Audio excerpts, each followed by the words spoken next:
المشاهدون الكرام، السلام عليكم ورحمة الله تعالى وبركاته. نشرة الأخبار من الفضائية الإريترية، وفيها وزير الأراضي والمياه والبيئة يخاطب مؤتمر التغير المناخي.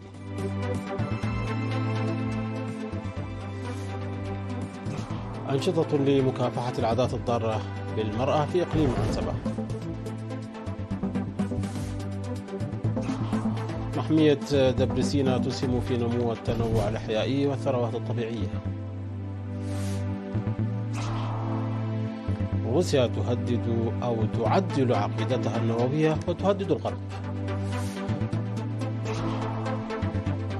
إيران ترفض العقوبات الأوروبية والبريطانية وتعتبرها غير مبررة. واجتماع لوزيري الخارجية الهندي والصيني على هامش مجموعة العشرين. أهلا بكم مشاهدينا. خاطب وزير الأراضي والمياه والبيئة السيد تسفاي غبرسلاسي مؤتمر الأمم المتحدة للتغير المناخي المنعقد في باكو عاصمة أذربيجان من 11 وحتى 22 من نوفمبر الجاري تحت شعار لنتعاون لعالم أخضر. وقال الوزير تسفاي في الكلمة التي ألقاها لتوضيح موقف إريتريا أنه قد مرت عقود عديدة منذ أن وضع المجتمع الدولي الأزمات الثلاث التي تهدد الحياة: التغير المناخي وتدهور التنوع البيولوجي والتلوث، من بين جداول أعماله في لقاءات القادة والجهات الأخرى لإيجاد الحلول ورقم المقترحات والقرارات الرامية إلى تحديد الأهداف، إلا أن الخطوات المتخذة حتى الآن لخفض الانبعاثات من مصدرها الرئيسي أقل من التوقعات ورمزية للغاية. وأضاف الوزير تسفاي بأن الجهود المبذولة للدعوة إلى تمويل مكافحة تغير المناخ ليست بالمستوى المأمول، موضحا بأن التأثيرات الوخيمة المتزايدة التي تقتل عشرات الآلاف من الأشخاص قد أدت أيضا إلى تفاقم خطورة أزمة المناخ الدولية، مما يتوجب من جميع الأطراف تحمل مسؤوليتها في تنفيذ القرارات والتعهدات. وقال الوزير تسفاي أن مزيد من التأخير يؤدي إلى خسائر غير ضرورية، موضحا بأن إريتريا تعمل بقوة في معالجة الآثار السيئة بتعبئة مواردها المتواضعة من خلال الحفاظ على التربة والمياه والتشجير وإعادة التشجير وإنشاء المناطق المحمية البرية والبحرية وإدخال أصناف المحاصيل والماشية القادرة على مقاومة الجفاف والأمراض والآفات، وتطوير استخدام الأسمدة الحيوية وحظر استخدام الأسمدة والمبيدات الحشرية الكيميائية، وتحسين القدرات في مجال إدارة النفايات وإدخال الطاقة الشمسية. وذكر بأن إريتريا تولي أيضا اهتماما خاصا بالتثقيف البيئي والتوعية العامة، ويمكن ذلك مواطنيها من استيعاب خطورة آثار تغير المناخ والحاجة الأساسية للعيش في وئام مع الطبيعة.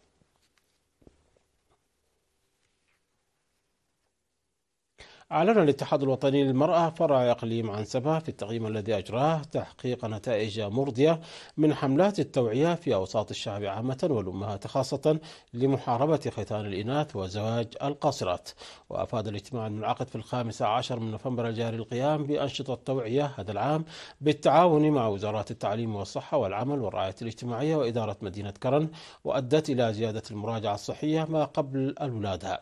وقالت رئيسة فرع الاتحاد السيدة آمنة حسن ورئيسة الاتحاد السيدة تخا تسفى مكيل في الاجتماع أن الهدف من التقييم استكشاف القصور والمميزات في العمل. في غضون ذلك تخرجت 62 امرأة في 14 من نوفمبر من دورة تدريبية في التدبير المنزلي نظمها الاتحاد الوطني للمرأة فرع إقليم عنسبة. وأوضحت رئيسة الاتحاد السيدة تخا تسفى مكيل أن الاتحاد يعمل بالتعاون مع الشركاء لتدريب وتأهيل المرأة في مختلف المهن.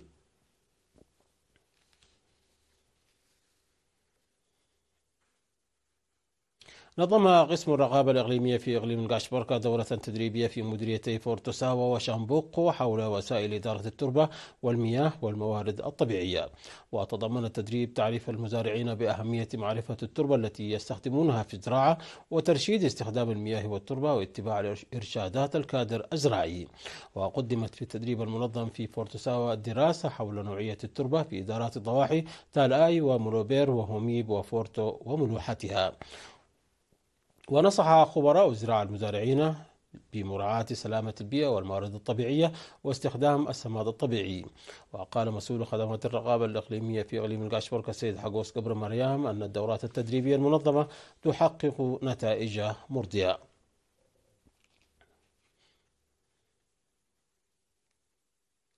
تفيد تقارير إدارة ضاحية دبر سيناء نمو وتزايد الحياة البرية الطبيعية في محمية دبر سيناء الوطنية التابعة لمديرية عيلة برعد. وأوضح مدير ضاحية دبر سيناء سيد ستيفانوس تغلى هيمانوت أن النشاطات البيئية بدأت منذ عام 1994 ببناء المدرجات الحوضية والحواجز المائية، وأن المنطقة تحولت إلى غابة في السنوات الأخيرة. وأكد اهتمام المواطنين وجهدهم في الحفاظ وحماية الحياة البرية في المحمية، بالإضافة إلى الجهود التي تبذل بالتنسيق مع وزارة الزراعة وسلطة الغابات والحياة البرية لتوسيع ونمو المحمية.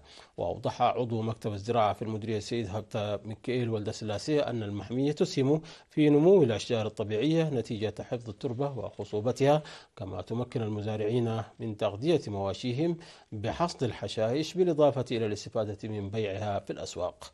وأفاد عضو مكتب سلطة الغابات والحياة البرية السيد محاري هايليه أن المحمية تخلق بيئة مناسبة للحياة البرية جراء الجهود المتضافرة بين الشعب والجهات المختصة، وأن المحمية تحت السيطرة والمحافظة الكاملة نتيجة هذا التعامل الشعبي الواسع والواعي.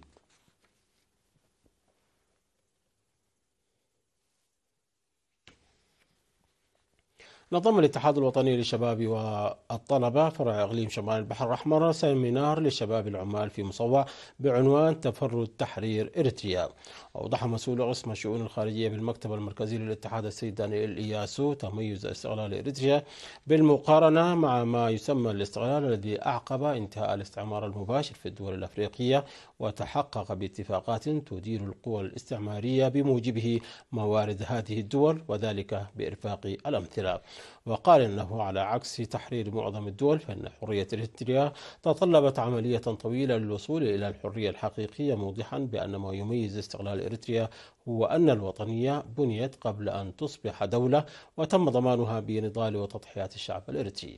وأضاف السيد دانييل بأن قيم المجتمع التي تطورت لعصور والحفاظ عليها ونقلها إلى الأجيال هي مسؤولية كل شاب. أوضح مسؤول الاتحاد الوطني للشباب والطلبة في إقليم شمال البحر الأحمر السيد سليمان يوسف أن السمينار جزء من أنشطة الاتحاد لرفع الوعي والمعرفة العامة لدى الشباب وبناء القيادة الكفؤة.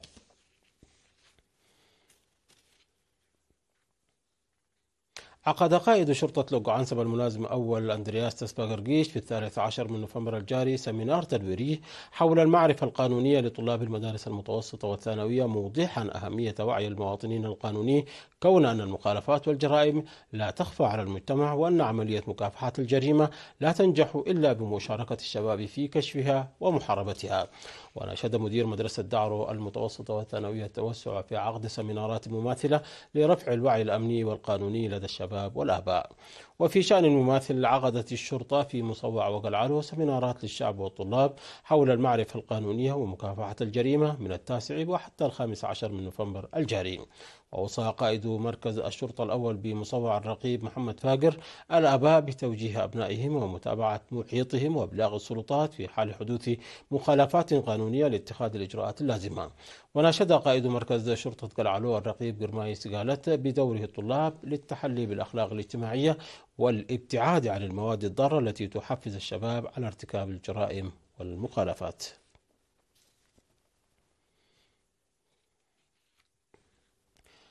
مشاهدينا، نشرتنا تتواصل من الفضائية الإريترية، ولكن بعد فاصل قصير فابقوا معنا.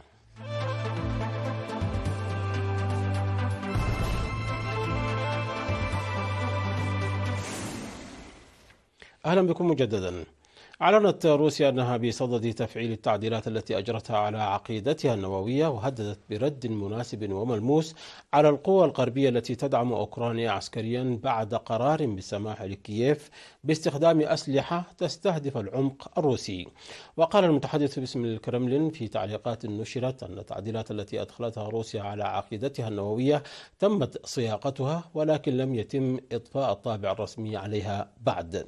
وحذر الرئيس الروسي فلاديمير بوتين الغرب في وقت سابق من أن روسيا سيكون بمقدورها بموجب التعديلات المقترحة استخدام الأسلحة النووية إذا تعرضت لضربة بصواريخ تقليدية، ولفت إلى أنها ستعتبر أي هجوم عليها بدعم من إحدى القوى النووية هجوما مشتركا.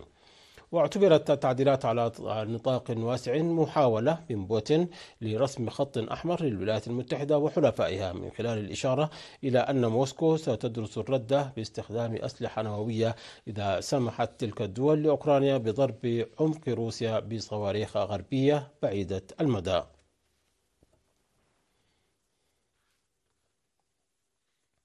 قال المتحدث باسم وزارة الخارجية الإيرانية إسماعيل بقائي أن العقوبات الجديدة التي فرضها الاتحاد الأوروبي وبريطانيا على إيران تتعارض مع القانون الدولي وتستند إلى مزاعم كاذبة بشأن نقل صواريخ إلى روسيا. ووصف المتحدث باسم الخارجية الإيرانية تلك العقوبات بأنها غير مبررة. وكان وزراء خارجية الاتحاد الأوروبي وافقوا على فرض عقوبات جديدة على إيران بسبب تزويدها روسيا بصواريخ باليستية لاستخدامها في حرب أوكرانيا. ومن المقرر أن يتم تجميد أي أصول محتفظ بها داخل التكتل. وتستهدف العقوبات الجديدة التي يفرضها الاتحاد الأوروبي ميناءين إيرانيين واقعين على بحر قزوين وهما أمير باد وأنزلي، بالإضافة إلى شركة شحن إيرانية وثلاث شركات شحن روسية. كذلك فرضت الحكومة البريطانية عقوبات جديدة ضد إيران بزعم إرسالها صواريخ باليستية وأسلحة أخرى إلى روسيا لدعمها في حربها ضد أوكرانيا.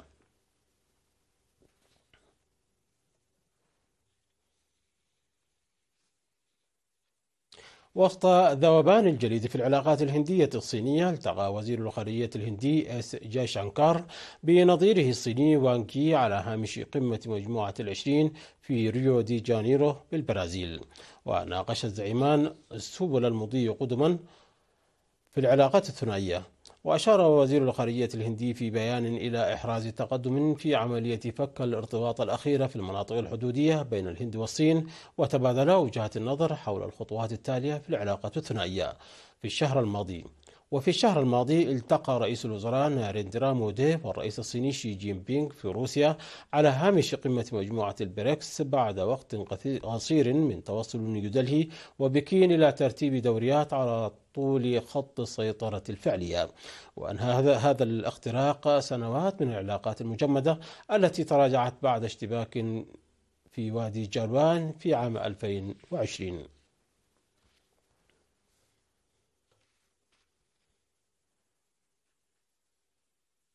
ضرب الإعصار ماني الفلبين مخلفا وراءه دمارا واسعا وخسائر بشرية فادحة، وقد أسفر عن مقتل 8 أشخاص على الأقل في انهيار أرضي مدمر في بلدة إمباجيو بمقاطعة نوفا فيزكايا شمالي البلاد.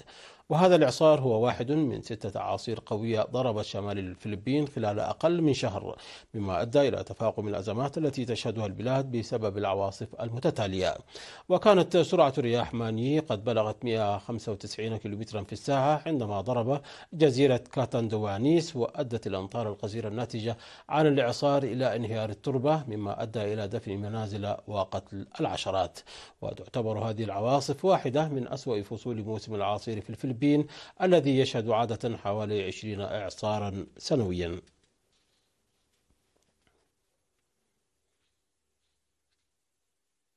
مشاهدينا، قبل الختام إليكم تذكير بأهم ما جاء في هذه النشرة من أنباء. وزير الأراضي والمياه والبيئة يخاطب مؤتمر التغير المناخي.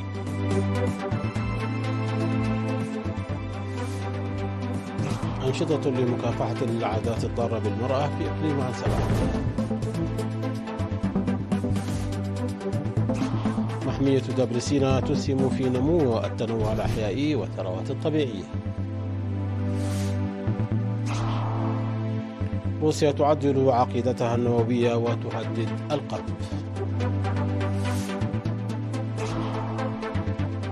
إيران ترفض العقوبات الأوروبية والبريطانية وتعتبرها غير مبررة. اجتماع لوزيري الخارجية الهندي والصيني على هامش مجموعة العشرين.